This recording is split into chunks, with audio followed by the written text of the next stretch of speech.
All right, welcome back here to the Gill Athletics Connections podcast. Again, just humbled you would press play. I know I say that every episode, but again, when I see the number of people that listen to our show, it just blows me away. And that doesn't happen without you guys and gals out there being interested in the amazing men and women that we have here on the podcast. And we got another one today. This is fun. It's always fun to me when someone gets nominated for the podcast. That really says something about our guest, right? Because that means this person had to have influence positively over other people. And you know what? That to me is exactly the definition of a track and field coach. So help me welcome from Waunakee High School in the great state of Wisconsin. He's a high jumps coach. I bet you he's coached more than that. We're going to find that out today. Help me welcome the wise, the wonderful Mr. Dana Jaster. Dana, how are you, sir? Yeah, great. Thanks for allowing me to be here today, Yeah, Mike. Mike, it's So all right, Dana. We'll call each other whatever we want. you It's all said good. you said it doesn't have to be perfect. There we That's go. We right. started it right Exactly. off. Behind the curtains, listeners, before every episode, I always tell people I strive for authenticity over perfection. Well, you know what authenticity is. Sometimes we make mistakes. My best friend, who's like my brother, his name is Brian. So calling me Brian, it's an honor because I love that Not a dude. bad deal. That's not a bad deal. Not a bad deal at all. Dana, I said you're from the great state of Wisconsin. But if you're watching us on YouTube, people see this background. I don't think I've ever seen that in Wisconsin. Where in the world is that No, background from? this is actually the Central Sierra Nevada mountains, about 3.5 hours east of San Francisco, the San Francisco Bay Area. Yeah. This is where I grew up. Um, my wife and I met in the San Francisco Bay Area. We had Wow. with 3 children, and at that point, I was working in electronic manufacturing. And back in the 80s, companies would come and go really fast. Yeah. And so it was 1992, and the company I was working for closed down. And my wife and I decided to come to the Midwest. She is originally from here, Monroe, Okay. Wisconsin, and she had all of her family here except for her parents who were still living in the Bay Area, Okay. and came here, and we've settled in at Waunakee for the last 32 Oh, years yeah. and become a part of the community. And I've worked in the district now for the entire 32 years, Well, I either as love. a coach, uh, a teacher, a substitute teacher, and a janitor for 21 years. Oh man. So Well, I've done a bunch of things, and it's been I really fun. It's been a great move for us and for our kids. I love that. I travel. Part of my job is I travel the country for many different reasons, and someone invariably will ask me, "Is like, well, what's your favorite?" In fact, someone just asked me this past weekend, "What's your favorite place to go to?" And I tell them, I was like, I don't really have a favorite place because every place has its own beauty. Like I think about Wisconsin. You're around the Madison area. I go up there at least once a year for the cross country meet to see Mick and Zim and all those guys up there. They're great people up there, and it's beautiful up there. I mean, it's gorgeous up there. And then I see Sierra Nevada, and I've gone to California a couple times myself. It's gorgeous out there, and everywhere in Yes, it is. between. So I just Yep. it's interesting. I love that the beauty of every place that we from Boston, Miami, all the way to the West Coast. It's Yep. gorgeous. Well, appreciate you being here. Again, one of the most valuable things that you can give me is your time. So I'm excited to dive in and figure out. You did something right. You've probably done a few things right, but someone nominated you for the podcast. That's a big deal. I only do 52 of these a year, so it's a coveted time slot here. You mentioned about being in California, working in the tech hub, and how things came and go, and probably still come and go there. Where does track and field fit in for you? Where does that start? Track and field starts in 1968 as a a sixth grader in middle school in a small town called Twain Harte, California.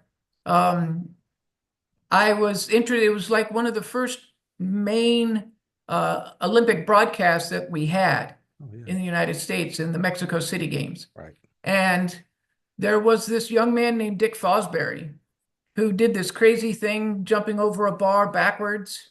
And I said, that is really cool. And being kind of a daredevil myself, doing crazy things like jumping in off of cliffs into rivers and lakes and things like that. I said, I'd like to try that. And so in sixth grade, we had a track team at our very, very small school. There was 71 kids in my high school graduating class, and Oh we only wow. had I think 30 or 40 eighth graders that graduated in my school. Anyway, and this was back in the day of sawdust pits. Oh, And I decided I was going to give this a try. And I raked the sawdust. I remember raking the sawdust pit, trying to get it as fluffy and soft. wait, Dana, you're talking about there's no way this is right. Sawdust pit, I can get that. You're not talking about doing the Fosbury into sawdust. Well, yes, I Oh boy. am literally. Oh boy. And I got that thing softened up to the point where I thought it would work. And I took off and did the whole backwards over the bar thing. And when I hit the ground, it Oof. was a good 15 minutes before I could breathe again. I'm sorry. And that Because was, you survived, I can laugh, but I oh did. my goodness. No broken bones, no Wow. fractured anything. But I did realize that there was an easier way to do this, and that was doing like the scissor jump. Yeah. So the old Western roll, Yeah. which was very popular during that time, you could do that on sawdust as well Right. because you're kind of continuously moving Right. across. Yeah, and so it wasn't as impactful as doing the flop. So I did that. I did the Western roll and I also did the scissor. I actually was a better scissor jumper than I was a Western roller because my primary leg was my right leg. Hmm. So, and my left leg, if I was going to, so I was born with only one arm. And Oh so wow. I had to learn to adapt. And high jumping from the left side, I didn't have an arm to lead over the bar if I was doing the Western roll. So I had to jump off my left, which was not as strong as my right. Wow. So I had learned how to Fosbury and scissor, and I could scissor much better with my dominant right leg. So What was there? This is an interesting time period for me because I only know the Fosbury, right? Like I graduated high school in '94, so it was everybody was doing Fosbury. I think sure. as far as I knew, in the '90s. Um, but it was such a drastic change from what people were doing. Yes. Was there I almost want to say like a fight, a tension between coaches and athletes. I can just imagine, kind of like you as a sixth grader. I imagine all these kids that were Western rolling and scissor kicking, seeing Fosbury. Because remember, too, I have this like picture that it's not like today where I can go to YouTube and watch 100 different high jumps. Like you maybe only saw Fosbury once every 4 years or once a year. So you see this, and I could just see a bunch of you rambunctious kids like, oh, I want to try that. Was there a fight between coaches of like, no, man, we Western roll here. That Fosbury guy, he's crazy. Like, was there a fight or was there an adoption of it? There wasn't for me. When I got to high school, the high school had now this was our mats. If you guys sell high Mm-hmm. jump mats, um, picture Mm-hmm. fishing net stuffed with foam rubber. Mm-hmm. That was our high jump mat. I actually got into actually doing the flop because we couldn't. He wasn't happy in the sawdust. Mm-hmm. Um, so for the 2 years, my seventh and eighth grade year, after my sixth grade year, the first time I tried that flop, I didn't do anything but scissor. So I could scissor 410 Mm-hmm. as a little guy. I mean, I'm only 5'7", Okay. so 410's not bad. Mm-hmm. When I got to high school, that completely changed. And by then, it had become, I started high school in 71. So then, after multiple people had worked on and perfected the technique, Right. Dick Fosbury did a lot of that work. Yeah. Um, it was not, there wasn't much tension. So I can tell you, we only had one track coach, and he was coaching 9 different. And Right. so have a lot of personal attention. We just like it to this day, one of my main philosophies in coaching is do it Right. better. I mean, granted, I do drill stuff like that nowadays, makes it easier. I just like to start to start a kid that's never high jumped before, I literally have them fall on the mat. Yeah. If they're not afraid to do that, then there's that right there will tell me he's not going to be afraid to jump backwards either. What was the adoption rate of foam pit? I've seen these pictures of these, fishnet and scraps of foam and stuff like that. Like in your area, like when you guys go to meets, how many people had that at this stage, or how many were still doing sawdust? Most of them had mats. Hmm. I remember most of the big meets that we were up in the mountains, and so when we would go down into the valley where the big schools were, Mhm. they had everything that we have today. Hmm. So their school districts had much more resources. Right. We didn't have much. So when we would go down to Esto, which was the closest big town, Mhm. Modesto Junior College had a huge track meet. Right. And so they had really good stuff. And so when we would compete there, it was on regular mats with, so our high jump bars when I was in middle school and in high school were triangular aluminum Yeah. bars. And the kids today will land on one of those fiberglass things and go, "Oh, that really hurt." And I said, "You don't even know I, I what can't, pain is." our sport has many, many, many super intelligent people. I can't imagine who decided a medal, which maybe there was no really other option. So, okay, that maybe makes sense. That But could have been it. but triangle, like three very concentrated points for Yes. you to land, for you to, oh, we have several, from back in the day, back in our archives. And I just, every time I look at them, Historic, like yeah. how many like vertebrae were bruised? Yeah. Yeah, no, I tell you, it was incredibly painful. And Yes. when you landed on the bar, it bent and it was never straight again. Right. Yeah. Yeah. That's And another thing I you know, can't you figure out. were Yeah. there would be guys, the maintenance guys or the shop guys were always trying to straighten out the bars so that we could get Yeah. some kind of level, something to jump across. That's the But other thing is how is any high jump mark legal from back in the day? Because there's no way that bar no was. way, there was no way that bar was anywhere near flat and straight, and the lowest point could have been way to the left. Yeah, exactly. So So, Dana, you're doing high jump. You're learning in a very fascinating time period of that event specifically. Are you doing any other events? You mentioned being born with one arm. This is new to me, so forgive me if I say really, anything out of touch. Were there other events that you were interested in and did, or was it just high I jump? I did every event in track and field in high school, Nice. every single event, including pole vault. My best friend, Steve Kissling, was the one of our best pole vaulters. He was 13 feet or something like that back then. And we went to this, it was called the Amador Relays, and you needed to have guys pole vaulting. And so there was him and a guy. And so that I should try to, because I had been around with it in practice, Right. and I just decided, all right, I'll give it a try in a real meet, whatever. So the starting height back then was 7 feet. Hmm. And so I carry the pole, and this is back when poles didn't bend for us. I mean, because we had the cheap, whatever cheap poles, and so it was like, I said it wasn't, was it fiberglass or no?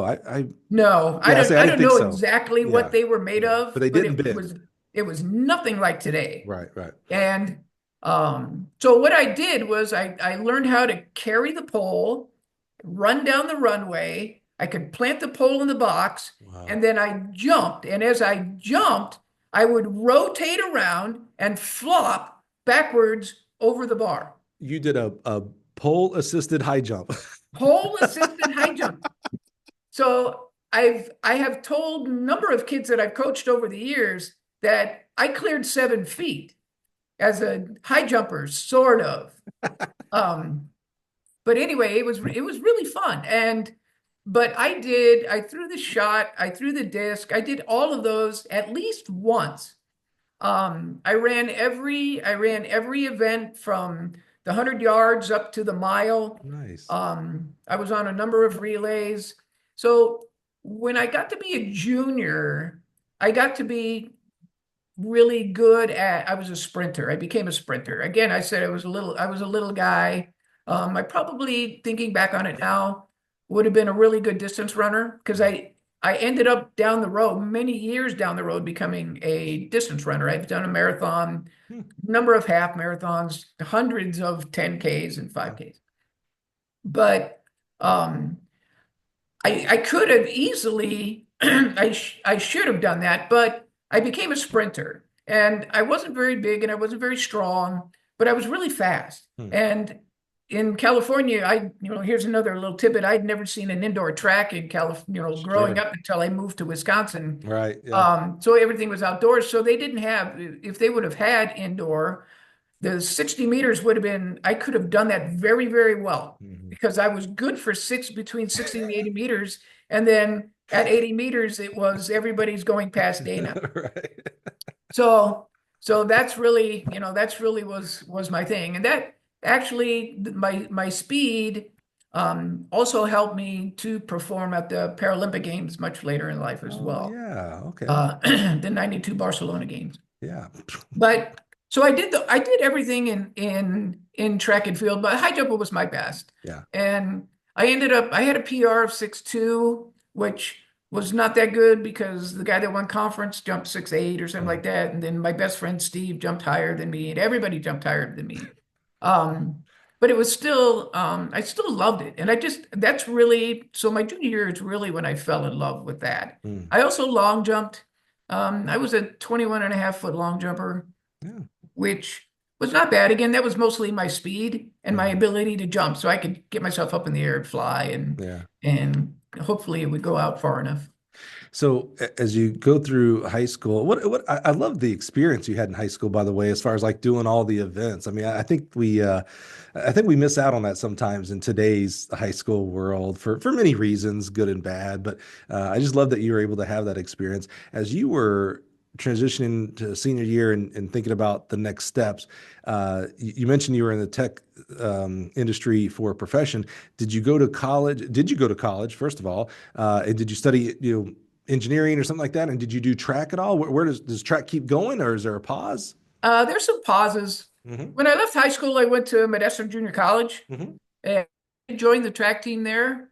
I didn't compete when I was there because so back then in 1975, which like 50 years ago, the kids that are on my team right now, all the seniors are doing what I did 50 years ago. And it's Right. kind of fun to think about that. But back Mhm. then, um, there wasn't like the Paralympic Games didn't exist for me. I Okay. mean, they did exist, but there was no internet, there was no Right. Google that I could search for it, Right. nothing. Right. And so I did go out for the track team, but I was like at that, even at the junior college level in California, you got to be really good. Hmm. Hmm. There was a young man that was there. His name is Tyke Peacock, who was a 7'6" high jumper. I was a 6'2". I was a six Yeah.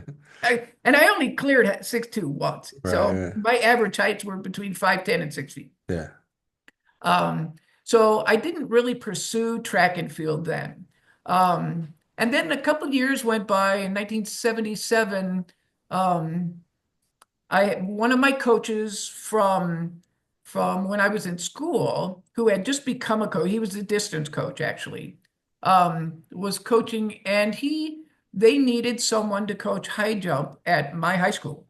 And so that was my first coaching experience, was in 1977. And that was the trigger for me to fall in love with coaching. Yeah, that's perfect. I love that you said that because that's kind of always my first question when I hear stories like this of I didn't set out to become a coach, but then I started coaching at my local high school or whatnot. Coaching is different than being an athlete. We like to kind of say that they're so close, but as an athlete, your job is to be selfish, is to listen to coach and how do I get better by what coach says. Sure. As a coach, it's very selfless. You're now trying to, everything you learn, you're trying to help push out to the other person. What do you remember about that first time of, it's not about you clearing 6'6" anymore. Now it's about helping this little guy and this little Right, girl do that. What was right. different about it what attracted you about it during the coaching side that you were like, oh man, I like this. This So when a young man or woman would be successful, I mean, and to me, and this is the way I've always been, success to me is not going to the state meet, not going to the national championships, not going to the Olympic Games, although those are definitely success things. But I base everything with the kids that I coach on their PR. So if your PR is 4'2" and next day you go 4'4", that's a PR. That's right, baby. That's something to celebrate. And so when the first time I had I can't remember his name, it was 50 years ago or almost 50 years ago. I can't remember the young man's name, but the first time he cleared 6 feet, it was an amazing day. And he back in California, you had to get through your conference first. So conference was like a subsectionals or regionals or whatever that we have here. And he didn't get through that, but he PR'd that day. And we were as happy as if he would have, won a state championship. And that's exactly how I coach all of my athletes. It's not, if you go, and I've coached, so I don't want to brag, but I have worked with a young man named Steve Lewis, who was the 1988 Olympic 400-meter champion, youngest 400-meter champion to this day. And I believe he still holds the world record for under 20 400 meters at 43.87. And to watch him and work with him was just fabulous. But you know what? He was a great kid. Yeah. He was so humble, and he was just the kind of guy that I just want to be around with him all the time. I ended up we got him a job when he was in high school at the company that I worked for. And then the whole company kind of latched onto him. And it was an amazing thing the night that he won the gold medal in Seoul, because everybody celebrated the fact that Steve was part of our family. Yeah. So yeah, that's really, again, I've had high jumpers that can't, go 4 feet, can't clear the height. Where does Dana, we're always, it's seemingly like we're chasing championships. We win the state title, which, in California every state's a big deal, but California, Every state is super tough. College championships, etc. But that attitude of, if a kid has a PR of 4 foot and they go 4'2", that needs to be. I'm 100% on board. I love celebrating PRs. For one, you never did it, so you did something you never done, and two, you don't know when's your last PR until years later. You never know when the last one is, and you don't find out until years later. Oh crap, that one back then, that was as best as it ever got, right? Yep. Where was that? That had to be, I assume that had to be modeled, whether it was through parents or family or your coaches, somewhere that had to be like, hey, championships are cool and we're certainly striving for those, but that only happens if you continue to improve. And so we're going to celebrate that. Right. And, Coach DeGennaro, who was the distance coach, I mean, running, even especially in running, PRs were really highly important.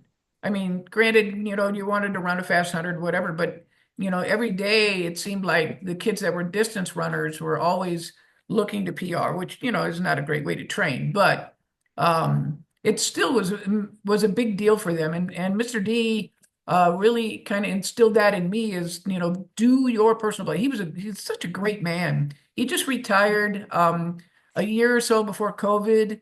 And I actually went back for his retirement thing because he meant that much to me. Yeah. And so he was probably the first person that said, this is what, track and field is really about, what running is, what life is about, doing something that maybe you've never done before. Like Dana being on a podcast. I've, never done this.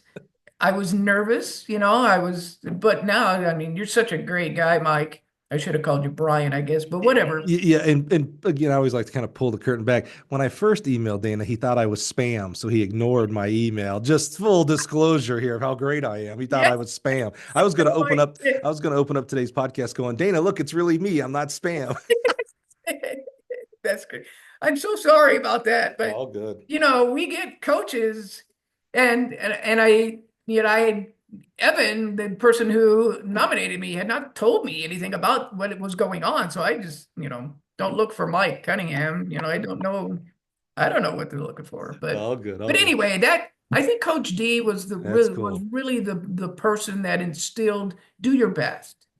Work hard every day, do your best.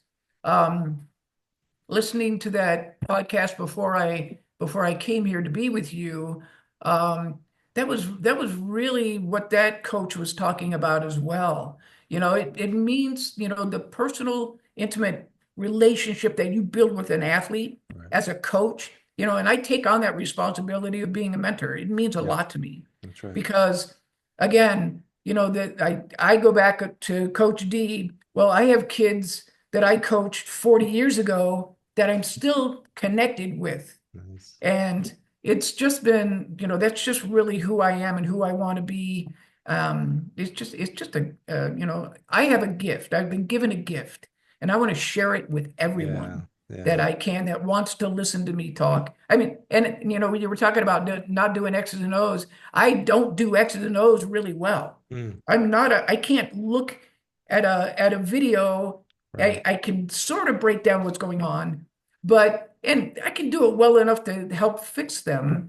But really, what I look at is I look at a child's attitude or a student's attitude, athlete's attitude. If you want to be here and work, I will work as hard as you're going to work. If Mhm. you want to be here and just socialize with me, I'm good with that too. Mhm, mhm. So as long as you're not jumping into my high jump pits when other jumpers are doing that, but which has happened. Yeah, But yeah. anyway, so that's really where I think Mr. D was probably the guy that instilled that more in me than anybody else. Yeah, I love that. Um, That's a great example of the positive impact coaches make on young people. I think I bet you if we asked Coach D, did you do it to help Dana become a coach, one day? And I bet you he was just like, you know what? No, he was a young kid in my program and I thought he deserved it. And so we worked really hard and got better at it. So I just love that positive. Sometimes we overthink and underthink the role of a coach. And what I mean by that is sometimes we overstate our importance for the young person, not realizing we're one part of their entire, their family, their teachers, friend group, etc. But then sometimes, and probably more often this, we minimize our influence on kids too and forget that you are a positive leader for that kid, that sometimes you may be the only positive impact on that kid, more hopefully more so than not you are a part of a cadre of other adults and stuff that are positive impacts on them. But what you do matters to these young people. They're very impressionable, they need leadership, they want leadership, they crave leadership. And I think example by this podcast, we've had 300 plus men and women who live by that credo every day. All right, so Dana, you're coaching. You kind of get bit by the coaching bug, if you will. You're yes. like, man, that was pretty cool. I like when little Joey jumps higher than than what they did before. But Yep. you were in the professional world. You were in the private sector world here. Yes. How does you didn't go teach, you didn't go coach college that I'm hearing so far? How do you weave a private sector business while also coaching? Well, that was one of the puzzle that I put together. Um, I moved to the San Francisco Bay Area in 1979, started working in electronic manufacturing. And I don't know how I figured this out or whatever, how I was contacted, but there's a track club there, and I'm not sure if they even exist anymore. The San Jose Striders, youth track club. Um, I went to them and said, I found out about them and said, hey, do you guys need a coach or you're looking for coaches? And, I might have seen something that said they were looking for a coach. So I joined that organization, um, and coached there for a number of years. But I also Uh, worked full time during the day. high jump specifically, or other events as I well? worked, yes, high jump. Hmm. But the other thing I coached, so way back to my Modesto Junior College days, that track meet that we talked about, the Cal Relays. I was there I was on the team with Madison Junior College, and we were setting up for the meet.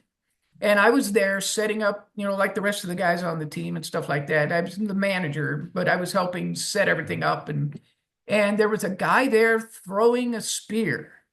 And I thought, that is really cool. And so his name was Phil Olson. He was from the University of Tennessee. He would eventually represent Canada in the Olympic Games. And I just started kind of shagging his jabs. And so after a little while, he goes, "Well, have you ever thrown one?" And I said, "No, I haven't." And so he goes, "Well, showed me how to grip it. He showed me, the step crossover, the blot. He showed me a whole bunch of stuff about it. I mean, we didn't spend that much time, but that was my second favorite. And that today I still throw javelins at the age of 68 because I mean I progressed down to the women's javelin. It went from 800 meters to 700 meters, and every 10 years it drops down. So I'm throwing the 600s now, and it's just I just love it, and I don't train for it. I don't spend. I tried to be good. That was actually an event that I did when I went to the Paralympic Games, that I had qualified to do, but I chose not to. That's kind of a long story because I was high jumping and running the 100 and all kinds of different stuff. Right. But so I fell in love with that. So with the San Jose Striders, I ended up, because in the club out there, they don't throw jabs in high school in Right. California. You have to go north, Oregon, Washington, I Yep. believe they That's right. throw. Yep. So I threw javelins and coached high jumpers. Wow. So that was just a ton of fun. I'm kind of, we're probably both prone to doing this, Dana. I kind of jump around sometimes. I'm interested. So last year, I did this crazy journey with the podcast. I went out and I interviewed one high school coach from every state. And the goal of it was to find out like how you their outdoor state meet. So how you qualify, what events, because people do different events, right? So what events do you do, things like that. And one of the things that came up, as you can imagine, interviewing, it was 51, so Washington, D.C. as well. But as you can imagine, as I started interviewing them, and I kind of did them alphabetical, right? So Alabama and Alaska first, all the way down to Wyoming, Wisconsin, et cetera. Um, because I don't have any experience with it, but after about 3 to 4 states, it came up about adaptive or unified track and field. And so I didn't have to, I started asking that question for and I was, now sitting back, having done all 51, I was amazed at how many states have some form of adaptive unified handicap participation for their state series for their track and field meet. I'm curious, this always fascinates me because it's easy for us to sit here in 2025 and, I can literally pick up my phone. I can go to ChatGPT and I'm the world's smartest guy in the world because I have this thing Right. right here, right? But I do, I graduated high school in 94. We barely had the internet. We certainly did not have the internet as it is Right. today. We certainly didn't have cell phones. But I remember, like, I kind of like wonder, like, how in the world did I find my college that I went to? Like, again, I just picked up my phone today and I could find 100 colleges. Back as you're growing up, you said something really interesting about the Paralympic movement. You're like, it was out there, but how in the world was I? They had to come find me. I couldn't find them. How in the world, I'm just curious about this because you said you went to the 92, I think you said, Paralympics. Yes. So how did you find that? I mean, you're an Olympian, bro. That's God, come on, dude. That's a club of less than 1%. That's an amazing fraternity to be in. So how did you find that, and how did you like? Okay, because that's a different thing than coaching, right? Sure. I got to be an athlete. I got to go do things. So how did Right. that come about? Because that's fascinating to me. So, Mike, I can tell you I was involved with downhill skiing, downhill ski racing, para. Hmm. I wasn't very good. I never went to the Paralympic Games in downhill skiing. Um, but I was involved with an organization called the National Handicap Sports, and I- and I had asked them at some point about track and field, and they didn't know anything about track and field. And that was like in the 80s. Oh, wow. So I ski raced from 1980 to 1985 at the disabled games all over the country, different ski resorts all over. Wow. But they hadn't heard of it either. Hmm. And then, so in 1989, I literally got a random, sort of like your email, I got a random letter Yeah. from um, the United States Amputee Athletic Association in Bowling Green, Ohio. And I open up this letter and I'm looking and it's entry forms for their track and field national championships. And I had no idea. I was coaching. By that time, I had gone from the San Jose Striders to American High School in Fremont, California. Okay. And I'm like, I never heard of this. And I'm sitting at the dinner table after I get home from work one day, and I'm telling my wife, I go, look at this. This is for track. And I don't know, I never heard of it. I always kind of call it a God thing because he just sent me this Like letter. how did they get your address and know How that you did were that eligible? happen? Right. Yeah. And National Handicap Sports said that they'd never given it out. So somewhere, I don't know. It's a God thing. Yeah. So I took that and said, well, you know what? I'm going to have to do some research. And again, it goes back to the lack of internet accessibility. I had to make some phone calls because there was a number that was on the entry forms, and so I called that and said, hey, what's going on? I've never heard of this, and the national championships were coming up. I think I got this in I don't know, about this time, March, April, sometime, and Yeah. the championships were going to be in June. And I said, well, I tell you what, because I was not in any kind of competition shape. I wasn't. I'd been coaching. Right. So, because I coached track and field and basketball at American High School. And so I did a lot of late night pizza nights and, lots of pop to keep me awake. And so I said, this is what I'd like you to do. Can I get a copy of the results? And so, and this was before, And then to mail you you results. could just Right? go online and find results for any track meet in the world. Right.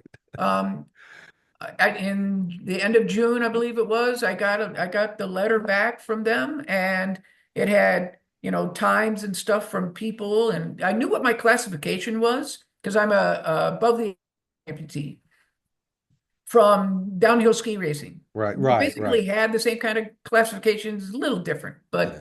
so I noticed that the times for the 100, the 200, the time or the height for the high jump, they were all well within, my range. At this point, I was 33 years old. Okay. Yeah. And I said, well, you know what?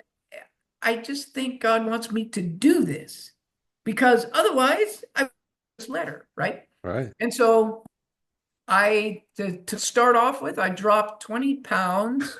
I ran the San Francisco Half Marathon and that was a 6-month thing. I ran the half marathon. And right after that, it was 1990, I started training hard.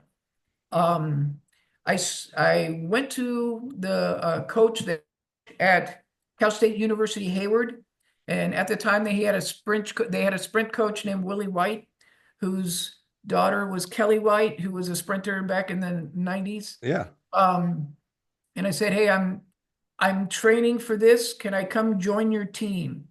And he said, sure. And so he allowed me to come to practices. So that was 2 years of craziness for us as a family, right? And by that time I had 3 kids. Oh yeah. My wife was a stay-at-home mom, but I had to reschedule everything for work. So like I would be up at 5 a.m, go to work at 6. At noon, I would leave and go to track practice because we practiced from noon to 2. And then at 2, I would come back to work. I would work until, I don't know, 6 or 7 or whatever.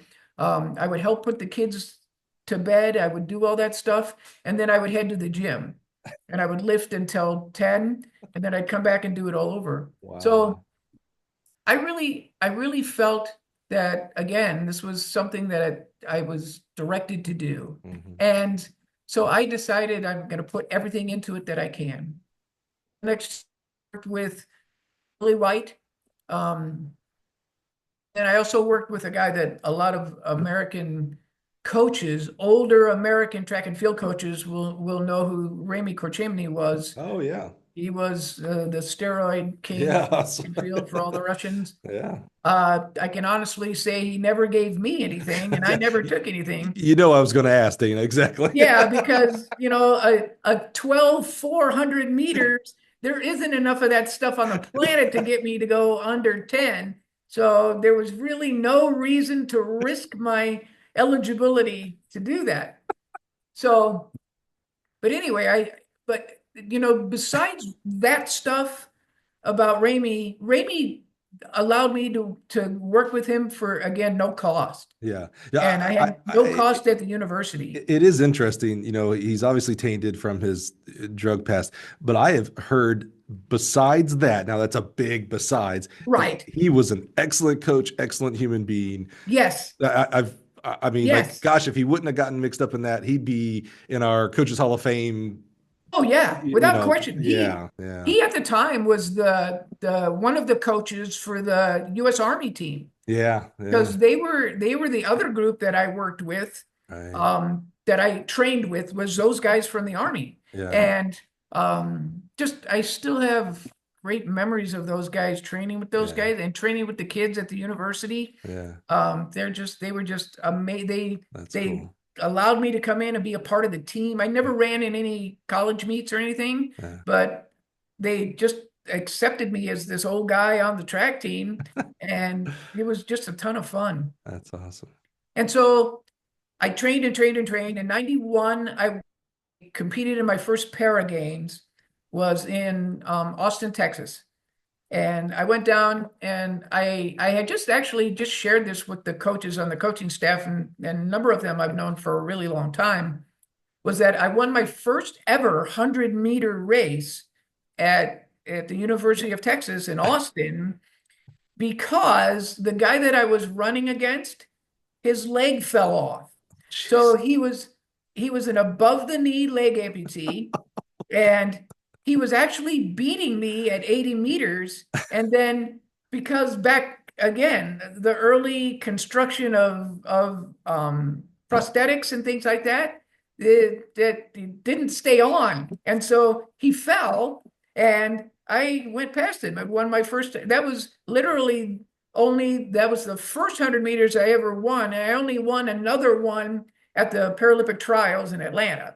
That Wow. was the only 200-meter races I've ever won in my entire life.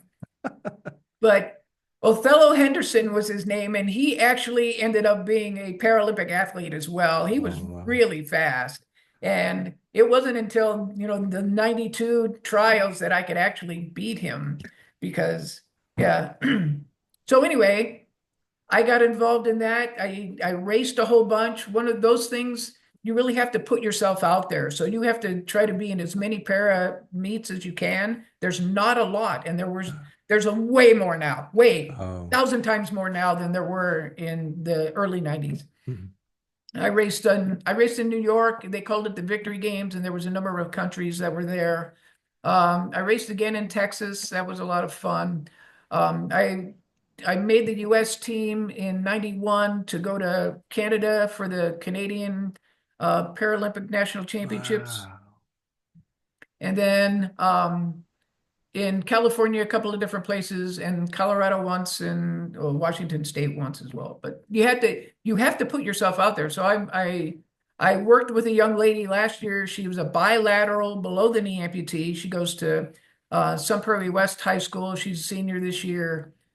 She'll actually be running for a D3 school in Wisconsin, Ripon College. Wow. Um, yeah, she's got so much potential. She went to the Paralympic trials this year, um, but didn't make the qualifying standards but she was only 17. Yeah. And I can't remember the name of the woman from the Netherlands who is just a beast. She's a bilateral, the same as Lily Rosenthal.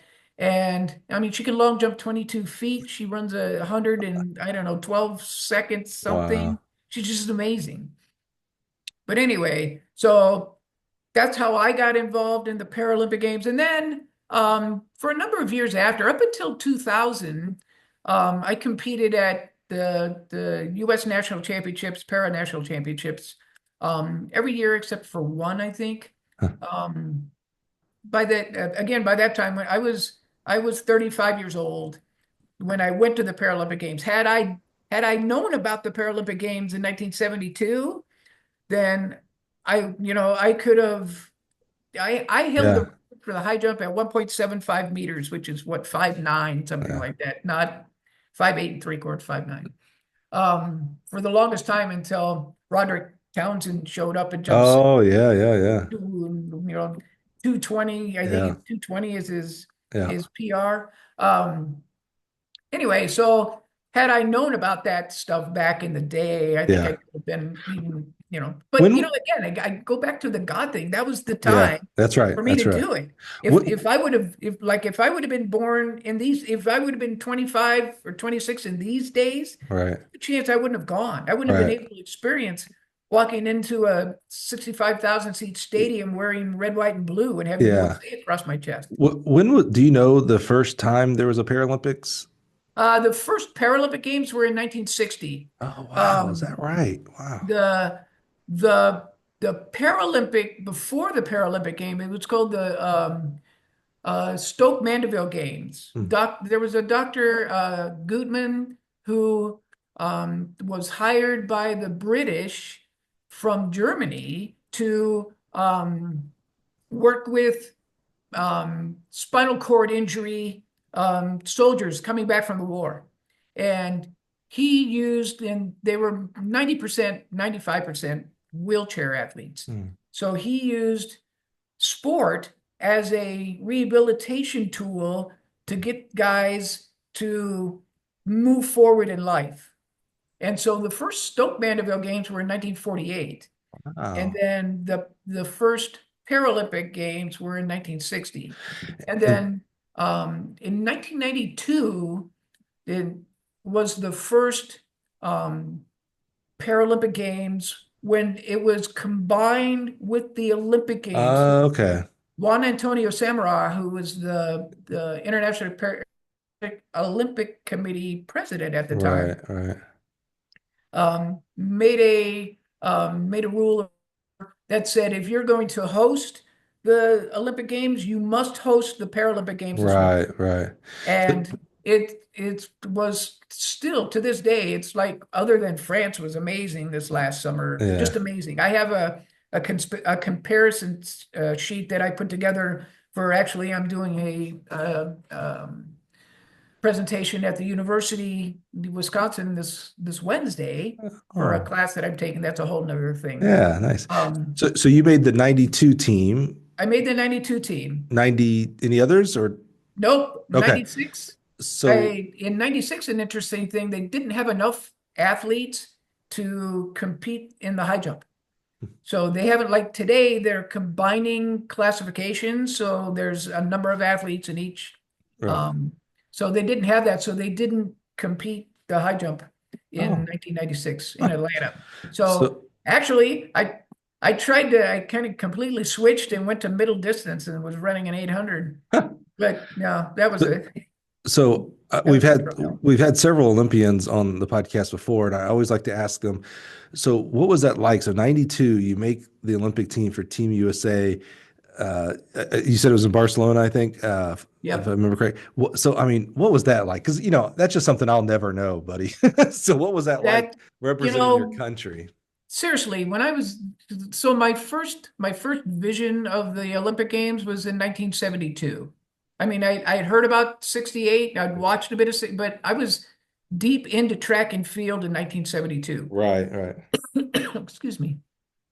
And I said to myself, I want to do that. And as a 15-year-old kid, I believed that I could. Yeah, yeah. And it wasn't until much later, that I said, "Nah, okay, maybe not." Yeah, right. Reality, But right. that was number one on my list of things that I wanted to try to accomplish. I went to the '84 Olympic Games in Los Angeles. My wife Oh, yeah. and another track geek, and myself and his wife. And I watched Carl Lewis take the baton on the 4x1. I was sitting right on the corner when he did that. I'm just like, oh, and in LA, it was 100 and however many thousand people. And I just said, this would be the coolest thing ever. Yeah. And when this whole thing happened, when I got the letter from the US, Yeah. whatever, and the day that I got the first letter that I made the US team was to go to Canada. and it said, congratulations, you've been, oh my God, I was crying. Yeah. Sorry. Today, 30 plus years later, it Yeah. still the fact that that was a dream Absolutely. to be a part of the Olympic Games. And then going to the Paralympic Games and having 65,000 people. So every night of the Paralympic Games in Barcelona, the track stadium was full. The other Paralympic Games that even came close to matching that was France. Hmm. Just happened. So it took plus years to draw in enough people consistently fill every event. It was so Mike, I can't even, no words. I mean, this is some car guy that gets a 50 Chevy, It's like, he's getting old, he's not going to be able to go anywhere, he can't walk much. But his kids all pull together and give him a 57 Chevy without telling him that this is what that was. I got Wow. my Olympic dream. I didn't need to do anything else after that. I could have been you could have called it quits and said, but going back to what we were talking about, the coaching bug was there. Yeah, yeah, yeah. And I wanted to share that as much as I'm still sharing that with college students at the University of Yep. Wisconsin. This Wednesday, it's going to be really fun. So how did you take again, I love asking that question because like I just can't imagine. I've walked into a stadium of 30,000 as a coach, but not as an athlete. Not everybody. And by the way, you're representing Team USA for crying out loud. Come on, Um, man. That is It is it kudos is to you, man. amazing, Mike. And I've had the pleasure of knowing Zach Zymak. I Hmm. met him. Yeah, I know him So well. one of Hmm. the other coaches that has inspired me and mentored me over the last 12 years, maybe, is Nate Davis at the I, University of I, I Wisconsin. know Nate well. Hmm. He talk about great human beings. He's Yep. a wonderful, his family, Yep. I love them so much. Big hockey guys. And Yep. Hmm. and he introduced me to Zach, Hmm. who was again a kid that even if he wasn't an Olympian, I would fall in love with him Yeah. because he's just an amazing human being. Yep. And the fact that he's only the second American ever to be a three-time Olympian in the decathlon and a bronze medalist in the world championships. Just, Mhm. he's just amazing. So to have that experience and know what Zach, because I've often compared myself to Zach because I did a lot of stuff, and it wasn't until that one special moment that it all came together and worked well. And Right. I'm hoping, I'm rooting for him to be the only decathlete ever to go four Yeah. consecutive Olympic Games. Isn't And I that don't know if amazing? there's anybody in the world that's ever done that, but I know for a fact there's nobody in America that's ever done that. You know, Even, you I'm know, I've become through random chances or whatever friends with a lot of decathlon. My former boss, now retired, was the 76 and 80 Olympic team with Bruce Jenner for the oh, decathlon. Yeah, number one in the world in 77. So Fred, through that I became friends with Ashton Eaton. I shouldn't say, I don't want to say I became friends. That's the overstatement, but I got to know Ashton and work with him and just, right. salt of the earth. I helped coach Trey Hardy, another great American vault decathlete. And, these, Yes. and Zach, I actually met as a high schooler. His high school coach won. We used to do the National High School Coach of the Year award, and his coach up there in Lake Park, if I remember correctly, Yeah. won it that year. And so I got to present it to him at a football game. Cool. And Zach was there actually, he was a freshman in Wisconsin. So he came back down. Anyway, decathlons, all events are tough. Decathletes are just, it's so hard to stay healthy. I mean, think about one event trying to stay healthy and they're trying to stay event for 10 of them. It's quite amazing. Yes. Quite amazing. Yeah, that's yeah. It's amazing. So, how do you take this incredible experience of being an Olympian? How do you snowball it back into your coaching? Like I said, you got that coaching bug, so that's back to where I want to go. How do you take all the things that you're learning and experience and people you're meeting? How do you continue that with coaching high schoolers? Well, I think I show the kids the passion for the sport. how much I love it. And that was one of the, I mean, obviously it was the top of the cake, but there's a lot of underneath, there's a lot of stuff, the eggs and the flour and all that stuff that goes together to make that happen. Right. And I try to instill that, and I don't like use it as leverage of Mhm. any kind. I just want them to know and understand you can achieve whatever you think you can if you work hard enough. I mean, that's probably not true for, like you said, Mhm. 99% Mhm. of the kids that we work with. Yeah. It's not going to happen, but it certainly gives them a goal, Yeah. and it certainly gives them, especially the high school kids that I work, 15 to 18-year-old kids. They're full of life and they're full of energy, and the ones that really grab onto what I expected or I accomplished, they're after it. Mhm. So I've had, again, a number of kids that I worked with here in Wisconsin, two athletes that are now at Division I schools, Kyla Sala, who's a heptathlete at the UW, and then Drew Rainier, who is running for North Carolina, middle distance 400-meter runner. Um, they both had the same passion that I did, Mhm. and they being being a mentor for them allowed them to take what I had and go, yeah, I can do Mhm. that.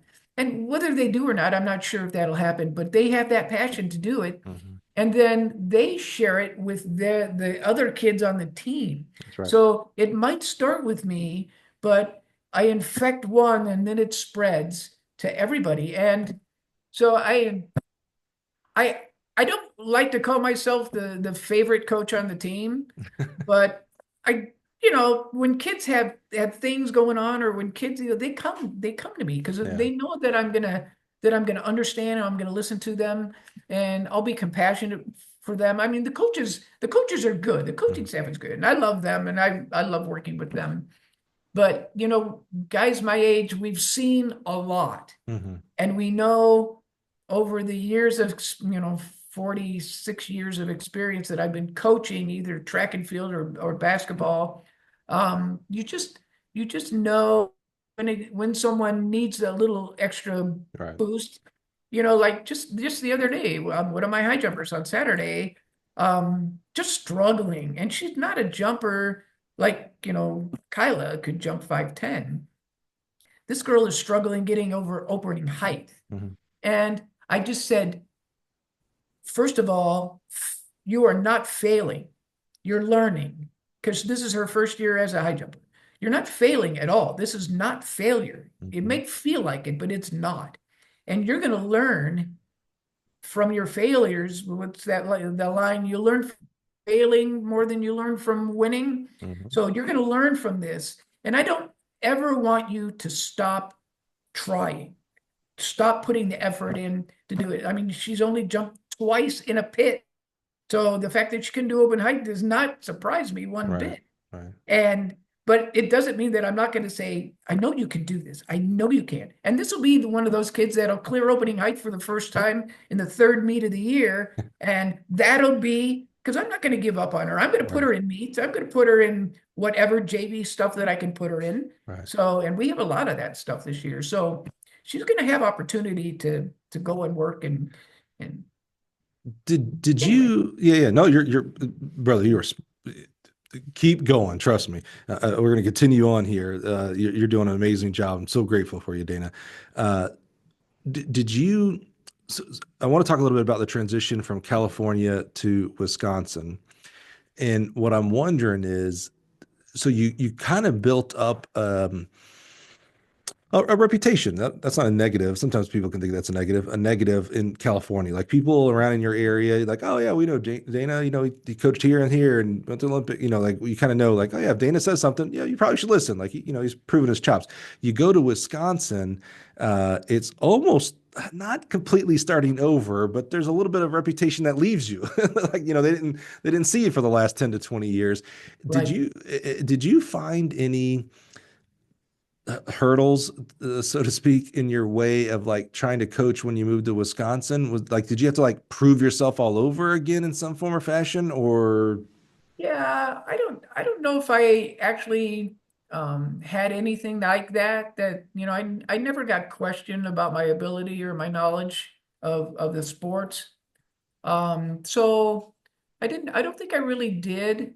I mean, the adjustment was, the facilities, the facility or lack thereof, Right. and the weather, and in the Bay Area, I never even heard of the Weather Channel because I knew, it would be foggy until noon, it would burn Right. off, it'd be 72 in the afternoon, and we'd That's have funny. track practice at 3. Right, right. And there was, I can't remember, I That's funny. very few days. I mean, Yeah. they did happen, but very few days I ever had to do an indoor in the gym thing in California. My And now so yeah, now my day starts with the Weather Channel. All right, what's the weather for the day?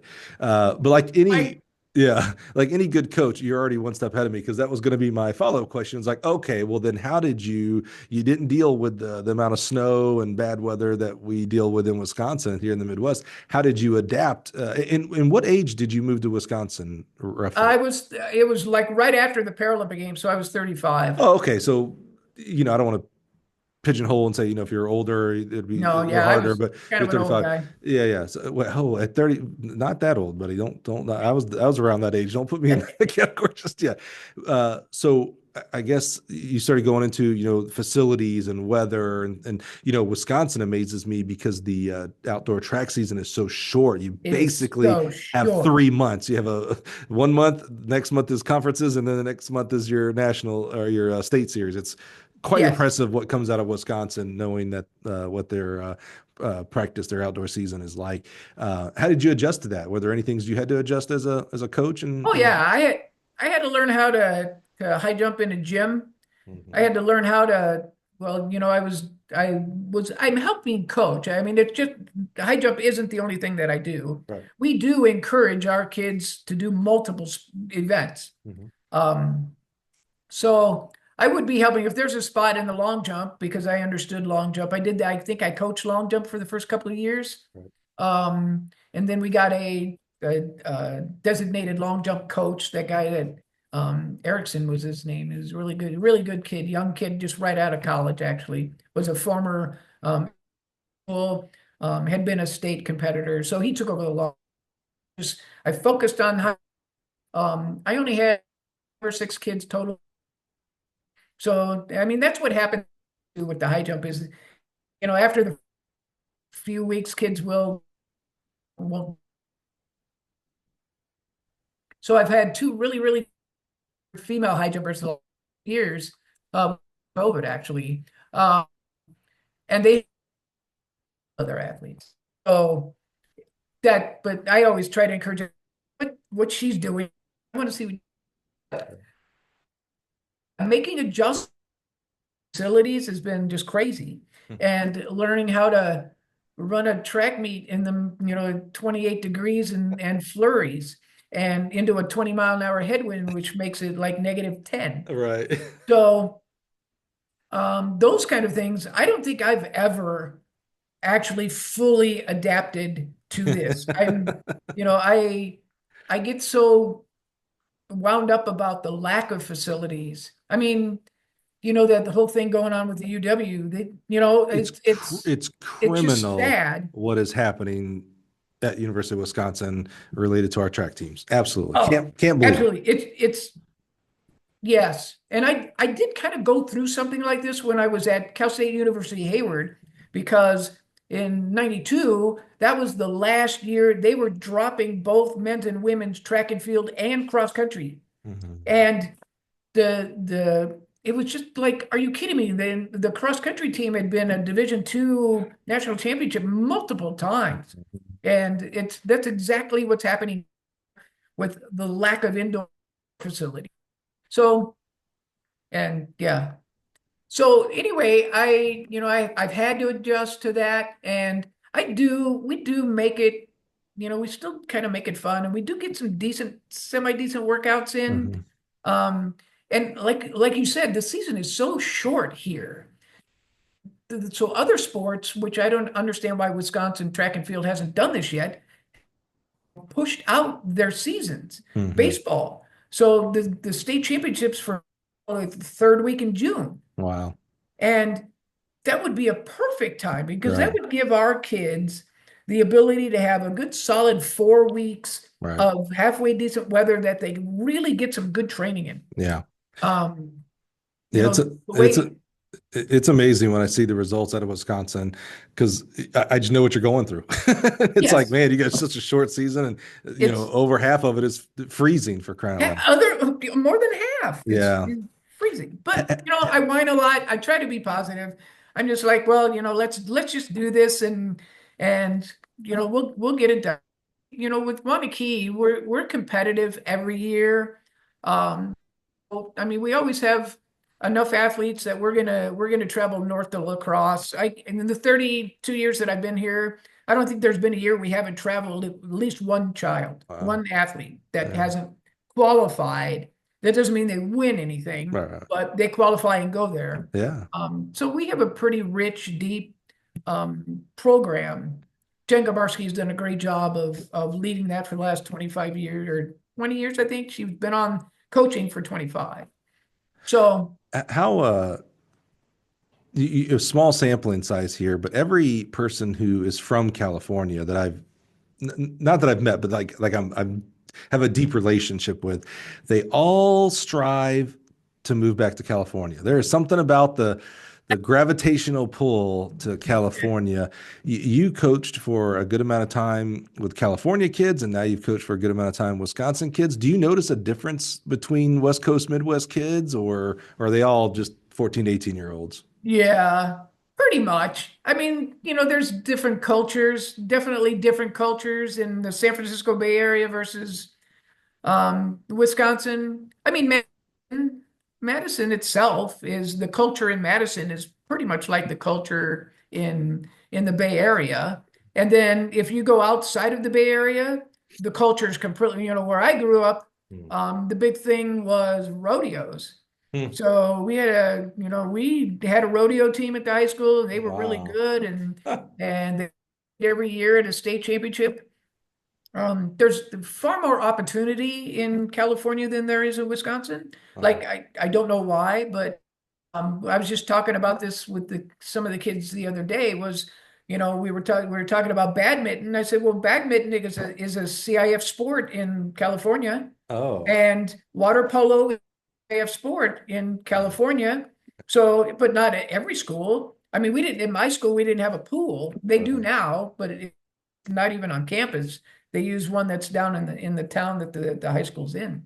Um, so that's a little bit different, but the quality of kids that I've been connected with is the same. I Hmm. mean, they're great kids. They're American kids. We didn't when I was in California coaching, we didn't have cell phones we had to deal with. There was no, X or there was no Facebook. There was none of that. The kids didn't Right. deal with that. Right. But they still had their social things going on, their social issues, their own personal struggles that they had to deal with back then with different Yeah. things. Um, but when you get right down to meeting them and knowing who they are, and yeah, they're both. I love both places. So you kind of sort of touching on this too, because my next question would be then you've coached over multiple decades, right? So regardless if they're in California or Wisconsin, I almost named the podcast the Mythbusters podcast. Like I wanted to bust myths that are out there, and some of the myths out there today, young people today, they're just in their cell phones 24/7. They don't care about who's next to them. They don't have relationships. It's hard to make a relationship with a coach and athlete because of these cell phones and social media. Young kids today don't know who the big dogs in the Olympians in their events. They don't know any of that stuff, and they're not real students of the game like we were back in the day, and all these kind of things. You've coached over many, many decades, so you've seen kids, teenagers back in the day and today, literally today. What do you notice from your coaching lens? What do you notice is different coaching a kid in 2025 versus 1985? Right. So, you touched on it, and that is sport literacy. I can name, other than Usain Bolt, Well, who's the third fastest guy? I Hmm. used to know everybody. And there were a couple of boys that were on my team when I first moved here in 94 or 90, actually 93, but started coaching in 94. There were two boys on the team that could tell you every single track meet result, every single um, they were twin brothers, Brumman Smith, Keith and John Brumman Smith. John is the head boys track coach at Lake Forest, Illinois. Great, just wonderful kids. I coached them from 94 to 98. Went to John's wedding. I mean, these are the connections that coaches love. Hmm. They didn't start out that way. They were the kids that jumped into my high jump pit when I was right in the middle of practice. I wanted to kill them then. Um, but they were literate about the sport. So Kyla Sala, who is an athlete at the university, the heptathlete, she was very literate about the sport. But the vast majority of the kids are not. Hmm. They couldn't tell me who the best long jumper in the world is. Hmm. They couldn't tell me, who Tara Woodall, Hmm. the best female long jumper in the world, gold medalist, married to a Paralympian Hmm. gold medalist Hmm. in Hmm. Hunter. Um, they don't do that. They don't know who those people are. Are the most the best high jumper I have right now, female. She can't tell me most of who the high jumpers are in the world. Kyla, give me the top 20 and tell me exactly what their PRs are. 209's world record. I can ask the girls, I can ask every girl high jumper what the world record is, and they can't tell me. They can't tell me it just got broke. It's now 210. It's not Yeah. 209 anymore. Right. I would know that kind of thing. But so I think that's the culture. I think it's become, and we have a very large number of you. We have 127, 130 kids on the team. Wow. So it's impossible to get to know everybody. Sure. Um, but the ones that are standing out that are either good or they're bad, they're trouble that you have to deal with, freshmen. Right. Um, but so I think really, but other than that, I think the kids today, they just have different resources than what they did, in 1980, 85, uh, 90, 92. So they're different. If these things would have been, oh, my cell phone, if hmm. these things would have been available back then, the kids would have had them. Hmm. I was a computer geek. That's how I ended up in electronic manufacturing. Right, right. So, which I have three boys, all adult. My youngest is 25, which is where I'm at right now. And he's an IT professional. My other two, one's at the University of Alaska Fairbanks as an IT professional. Wow. And then my other son is at Fort McCoy up in Toma as an Wow. IT professional. They all have built their own computers at some point. Yeah. But that was me. There was track and field, and then there was computers. That's what I did. Yeah.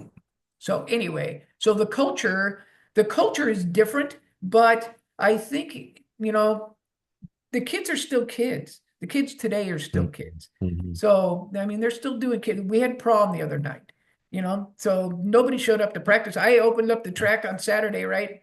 And the only people that showed up were my four high jumpers, girls, and immediately following that at 10 o'clock, they were going to either get their nails done or their hair done or All the right. and I want that to happen. Yeah. That's what I want. I want to make Yeah. sure we're doing those kinds of things. Yeah. So What about yeah. other parts of coaching track and field? You've, parents,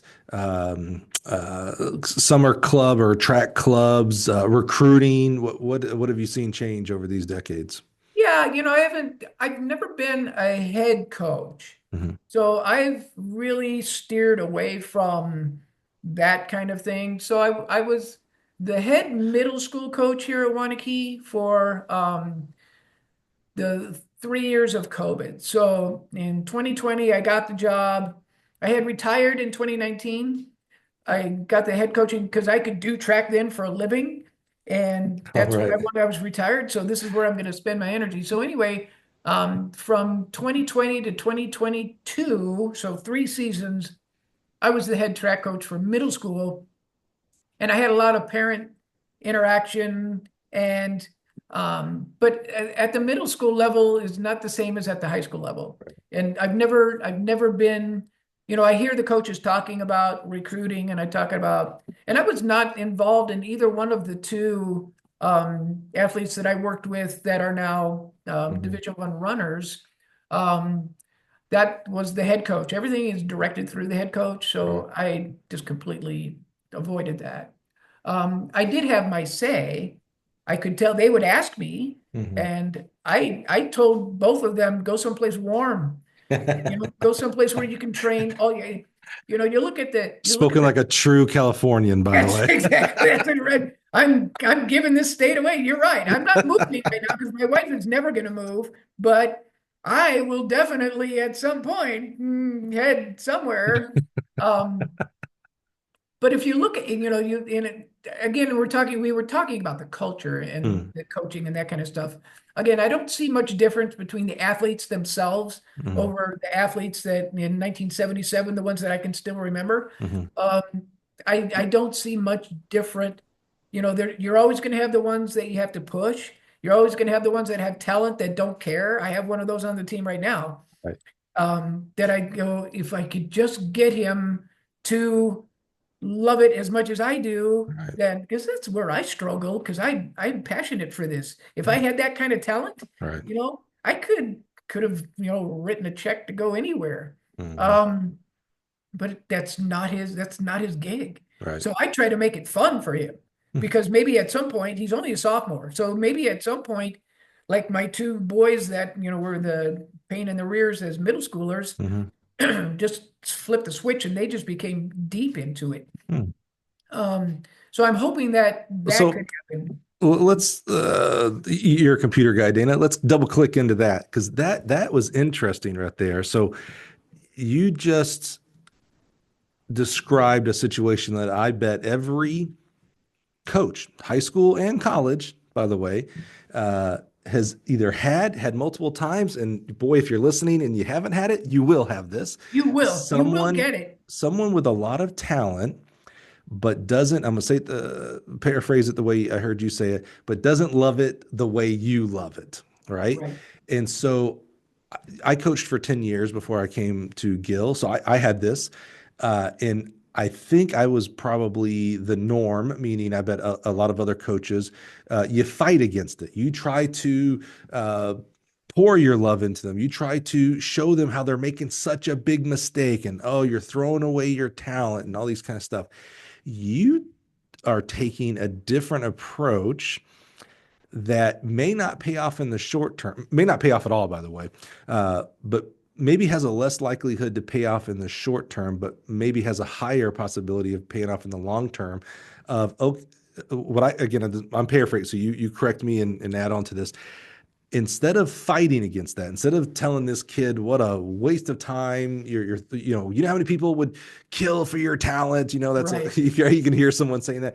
You're like, okay, so why don't I just at least make this fun for him? By the way, that'll make it fun for me. I don't have to get all angsty and Yes. go home and tell my wife why this kid is ruining my life. These kind of things, right?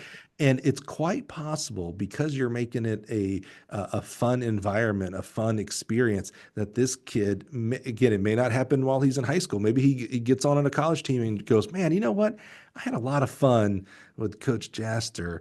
Maybe I should try. Well, let's just see what happens if I try. And maybe he becomes a 7.2, 7.6, whatever. You know what I'm saying? So Like crazy. Yeah. instead of like, because I think if you, what is it for every reaction? There's a separate and equal. So if you push against him, what's, and we've all seen this, they're going to Yeah. push back. So They're going to push back. you're taking this is a kind of a unique approach that I think a lot of us could learn from. Oh yeah, I tried and I almost go too far on the fun thing. And so I try to make it a lot of fun without making just like a waste of time. So I always tell them, let's do this, do this, do this. And then when we get done with that, we'll do something else that's fun. Make it a competition during practice. Hmm. Do, Hmm.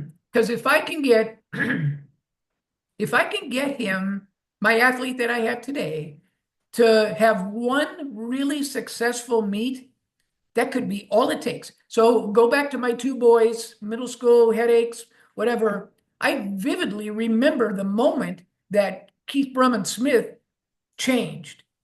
It was a 40 plus foot triple jump as a sophomore. And he just went, hey, I'm kind of good at this. And from then on, they came to practice ready. And John was the same way. And I might have gotten them mixed up because they were identical twins. I got them mixed up all the time. Sure, sure. But that's what it took. And I would harp at them a ton about, you guys could be really good if you would just get in there and finally I just said, I'm not gonna do that. I'm not gonna push them anymore. And I just stopped, haunting on them and allowed them to do something that triggered that for them. I think I don't know how close I am with this young man that is now a sophomore as well. And there's a maturity level too, Mike, that I believe, Great point. kids, between the freshman and sophomore year, sometimes it's a big jump.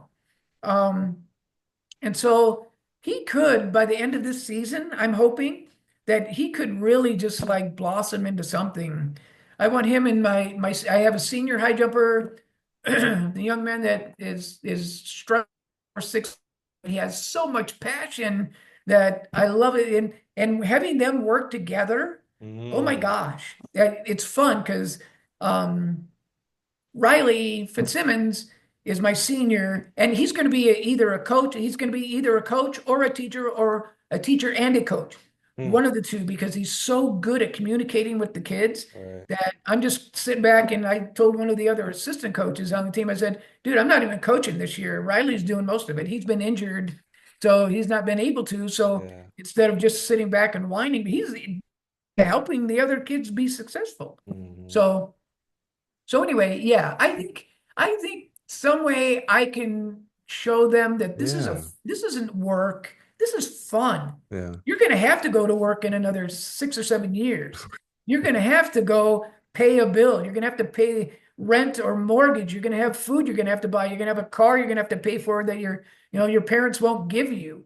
You're going to have to do those kinds of things. Now's the time to have fun with this and really be the best that you can. I love, because as adults and as coaches, we have options, right? So there are different ways you could handle that. You could quit on the kid. Plenty of coaches have, plenty of kids have been given up on. You can yell and push on that kid. You can love on, you can make it fun with that kid. And I just think about, like, beyond what's good for the kid, there seems to be an obvious one which may be better for the kid, but I can see a coach also saying, no, if I'm not hard nosed on them, they'll never learn to pay their own bills and things like that. I see that, and maybe that works with some kids for sure, right? But then I think about you as a coach, though, and that's my passion, right? Is you as a coach, and how do we help you be more successful, satisfied with your career, longer in your career? How do we get more people like you, Dana, to coach for decades, not a decade and they're out?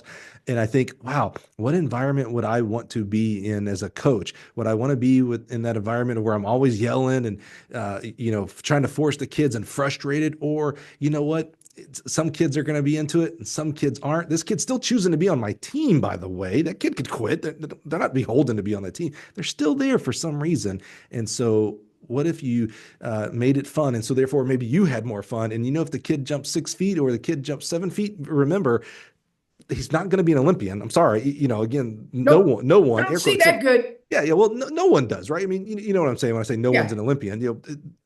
You were, for crying out loud. But I mean, no one else is an Olympian. It's such a small fraternity. So what's it matter? Why don't you have that kid have a good experience?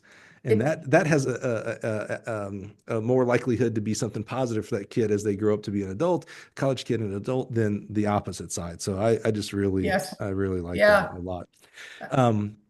So another question, I just, Dana, when I get someone like you who's got decades worth of experience, and your personality and energy levels are, like, I hope I'm as energetic as you at your age, bro. You're amazing, man. I love you. I like to, like extract as much value. You've got years of experience behind you. So how do we like my goal is always like, how do I take that from Dana and give that to that 24-year-old coach today? Like how do I speed up their development? So I like to just like ask questions of what you've seen and what you've seen change. So we talked about, kind of a cheeky question. I asked you about California kids versus Wisconsin kids, but more importantly, I asked you about, 1980s kids versus 90s, 2000s, et cetera. What about the coaches? So you have interacted with other high jump coaches, other head coaches, other sprint distance coaches. How have you seen coaches change positively or negatively when you think about when you go see that 30-year-old coach today in Wisconsin versus that 30-year-old coach you saw back in the day in California? How different or the same are those individuals?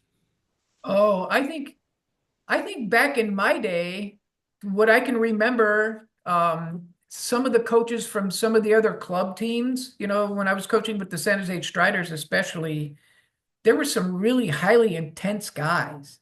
And I think when I saw that, I said, I don't want to be anything like that. Mm. I want my program, I want to work, but I want to make it fun. And and so I think I see a lot. I have a lot of fun with the coaching staff that I'm with right now. And I get hugs from coaches from Nate Campbell down in and there was a young man, Paul, young man, he was easily is the same age as me, up in on Alaska, I think it was, that he had two girls that went to state in the jumps. That when I see those guys, I hug them and we talk about how's life, how's the family, how's it. And I don't remember back in when I was coaching, like at American high school, I literally cannot tell you the name of any of the coaches on the other teams. Interesting. There wasn't anybody that stood out to me that I could say, you know, um, yeah, I wonder how he's doing. I'd like to, get in touch with them. Hmm. Nobody. The coach that recruited me to come to American high school, who has passed away not long after that with cancer, um, for me to watch him coach the kids and he so I would have to say, Diego, I can't remember his last name. Um, but Diego was the one that really brought out the love on the kids, make it fun, make it an enjoyable experience because even though we did have a guy that went on to win 3 Olympic gold medals, the rest of them didn't. Right. No, that was one guy. And so, and I see a lot more of that today. I see more younger coaches coming in that aren't world-class athletes that, didn't either go to the Paralympic or the Olympic Games, Mhm. um, that had a good experience in their college days of running Mm. or jumping or whatever, throwing, whatever they were doing. And so I want that to happen. If we want coaches to coach later, then after they leave their athletic days, then we have to make their athletic days fun. We have to give them a love sport, the kind of love that I had with like Coach D, Yeah. that, he created an environment for me anyway that I loved and I wanted to go. And it wasn't the fact that I was pretty good at it. I wasn't great. I didn't win any, 100-meter races in high school ever. But Coach D did that for me. And I want to do that. Like we have 4 kids on the team right now that are literally right out of college that are coaching. And they are a ton of fun.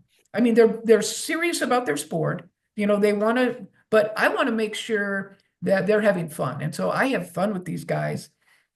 We have one lady too, Caitlin Galgon, that was I believe, a state champion or went to state. She has a number of records, middle distance records, in Waunakee 800. She ran a 2:13 or something like that in the 800 Wow. in high school. So anyway, she's coaching it now, and the the kids love her. Mm. She has done a great job and she's closer in age. So the girls are connecting with her and they're doing extra training and Caitlin's still a runner. So she can jump right in and do I literally, when I came back from Barcelona and we moved here, I would do workouts with the kids all the time. I was, 35 years old, and I'll never forget running 200s with this one girl who, because that's about how fast I was. Yeah, I was not running with the guys. I could run with the girls, and I could keep up with them sort of. yeah. And so, but that was one of the most fun times we had, kind of, pushing each other along and doing that. And so it's her sister that is the head coach at Waunakee right now.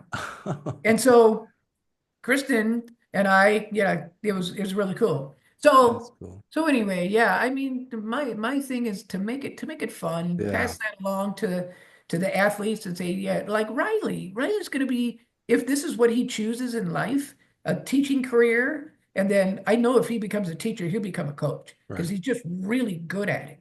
And I make it fun for him. Hmm. And we poke at each other all the time, and I know it's kind of politically incorrect, but I do have a lot of disabled amputee jokes that I throw.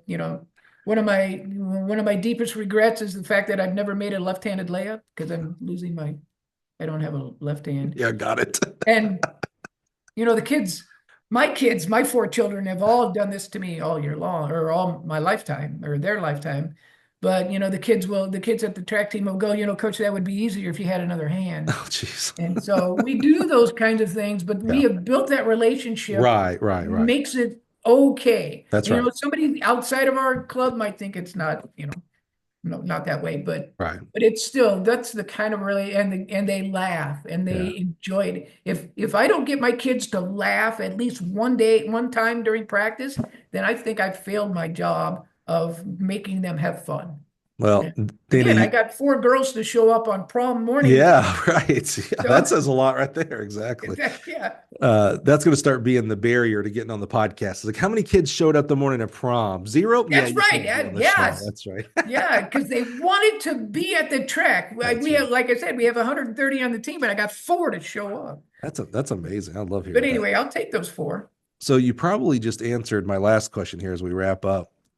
Dana, as I listened to your story, it's amazing. Again, thank you so much for being so open and authentic with us about a lot of things. You're I don't know. Is it um, PC kosher, whatever to say? You were born with a disability. Is that how I I? was congenital birth defect. Yeah. So Yeah. from that to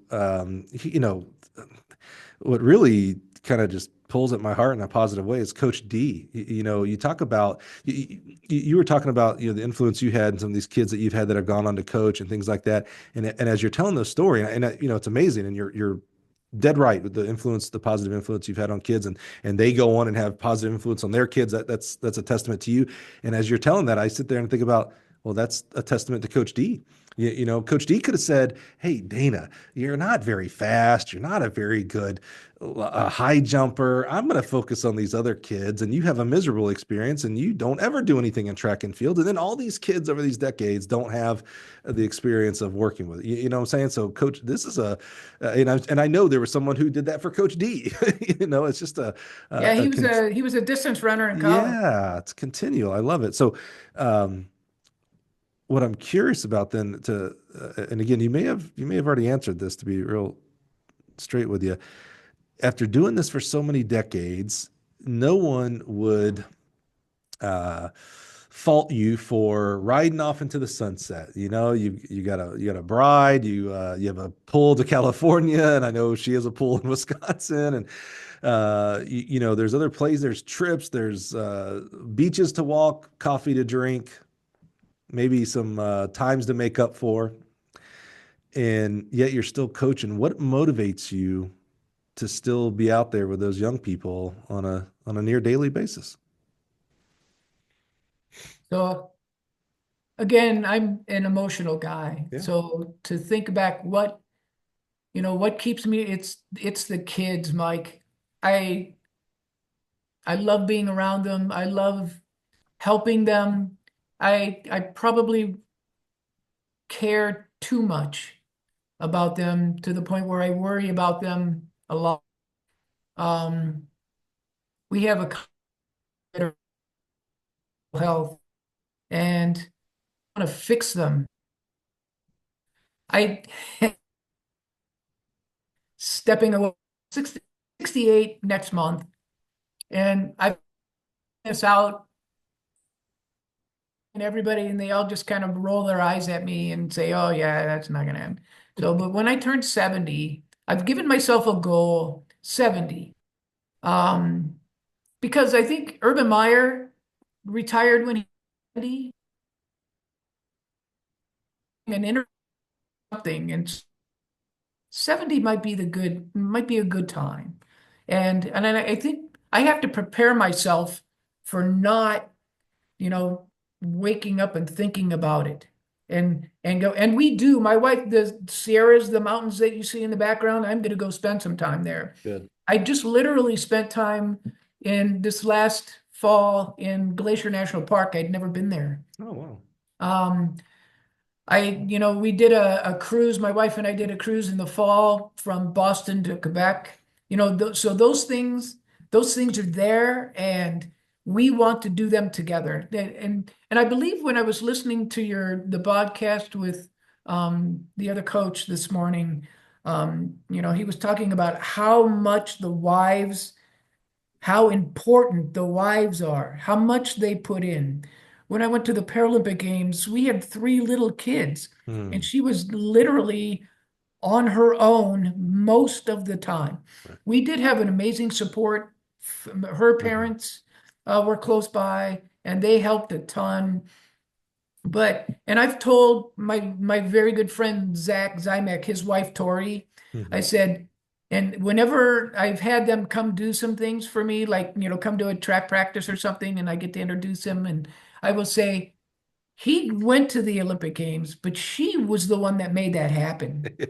Because Yeah. she's the one, the energy, he has all the energy and he has all that stuff, but she's the support block. Yeah. She is the cornerstone of whatever he succeeds in. And so, yeah, I think it'll be 70, but again, going back to your original question, it's the Yeah. kids. I take a class at the University of Wisconsin. They have a senior program, and this is my second year of doing it. I do it in the spring. I don't know why. It's track season. It's ridiculous. I'm doing way too much already. Um, but it's a adaptive phy-ed um, class. So it's PE class, and we're learning about how to adapt things for children with disabilities. Hmm. And having been a disabled person my whole life, I don't really consider myself being disabled. Mhm. Unless it comes down to that left-handed layup thing. Otherwise, I've done everything that everybody else has done and more. And So I more. don't consider, but there are people that can't do that. Mhm. And I want to like I said, I want to I want to make their lives better and show them that they can, Mhm. hire them to be whatever it is possibly be. My wife is a educator in Waunakee. She's been doing that for 20 years now. She retired a couple years ago, but she substitutes now. And she's worked with needs kids that whole time. And and she treats them like able-bodied people to their capacity, to their ability. If she's not letting that happen, she goes, I know you can do this. Mhm. And that's the support I had when I went to Spain and all the Yeah. coaching and that I've done. So I'm now on a public platform. When I turn, I'm done. My wife can laugh at me right now. My kids can all go, yeah, right, Dad. We've seen this before.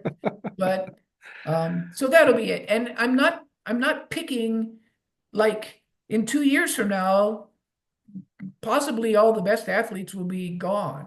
They will have graduated and moved on. But that doesn't mean that next year there's not a freshman. That's right. There's not a sophomore kid that decides to come out, or there's That's that one right. sophomore kid that decides he's going to do it. That means I Yep. would have to be 71 in order to coach him through his senior year.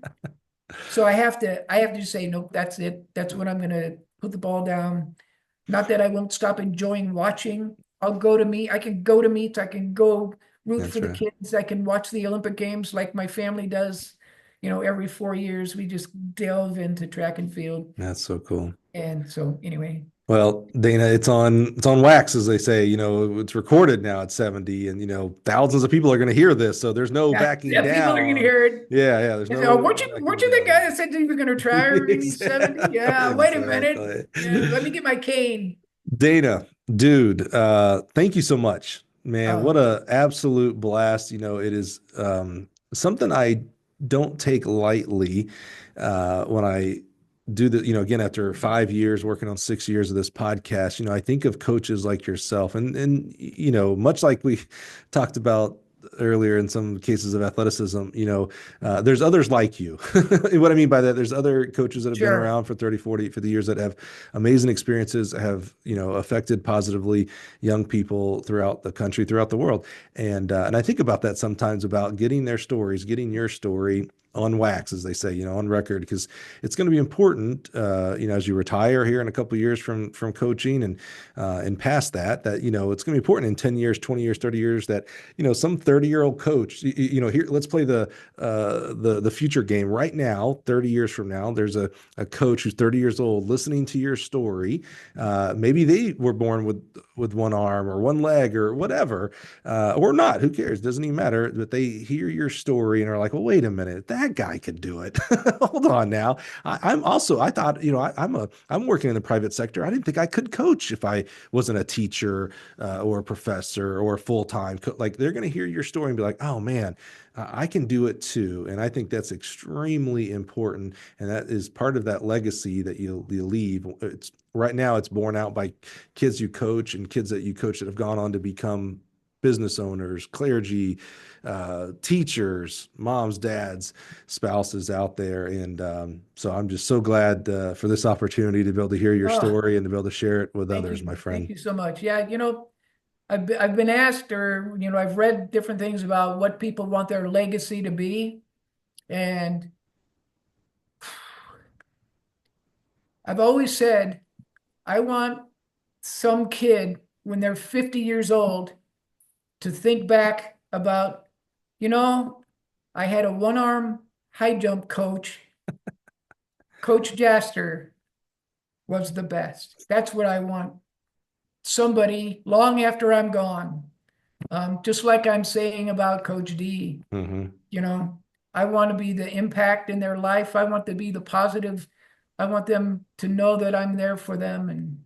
And for like some of my high school kids from 30, 40 years ago, I still am. So, Yeah, as I'll say, you might have to pick a new goal because that goal has certainly occurred multiple times, my friend. You need to strive for something more because that's all already right. that's already been Yeah. hit. Dana, thank you so much, man. Really am grateful for you. Grateful for the life you live and the life you have lived. Again, you have positively impacted young people and more. Not letting your disability be a disability, going after the Olympics and making it, for crying out loud. There are plenty. Here's the cool thing. I think about this sometimes. You have certainly and rightfully been thanked by hundreds, if not thousands, of athletes, other coaches that you've helped, things like that. There is an infinite amount more of people that will never be able to get to see you or email you to tell you thank you, that you have affected. Like, there are other people out there that you don't even know have seen you and been like, oh man, I want to be like that guy, and have gone off into their own journey, man. So I'm just so grateful to be able to get this story on record and get it to the podcast, and just so grateful for you and all that you do for our great sport. You as well, Mike. This is a great platform. I might even listen to one of your podcasts now. Thank you. You got to become a podcast listener. That's right. All right, Dana, thank you so much for being here. You guys, thank you for being here again. Just blessed to be able to be in the position that I am. This is not something I take lightly, and just grateful to be able to expand my network and yours with great people like Coach Jaster here today. So join us next week. We'll do it all over again. See you guys.